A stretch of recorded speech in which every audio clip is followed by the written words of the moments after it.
నీకు ఈరోజు లంచ్ లోకి ఏం కూర చేయను? దోశ. దోశ టిఫిన్ తల్లి. కర్రీ అంటే కూర ఏం చేయాలి? కూర ఏం తింటావు? క్యారెట్ చేయాలా, ఆలు చేయాలా, ఇంకా ఏం తింటావు నువ్వు? అన్ని కర్రీస్ తింటావు కదా, గుడ్ గర్ల్.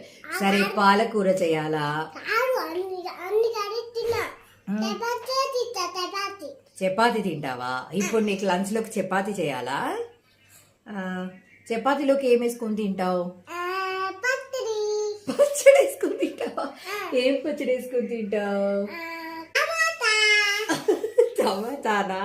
టమాటా వేసుకొని తింటావా? టమాటా వేసుకొని తింటావా? టమాటో. ఓకే, చపాతి టమాటో చేయాలి ఇప్పుడు లంచ్ కి నీకు. ఓకే, అంతేనా? చాక్లెట్. No chocolate.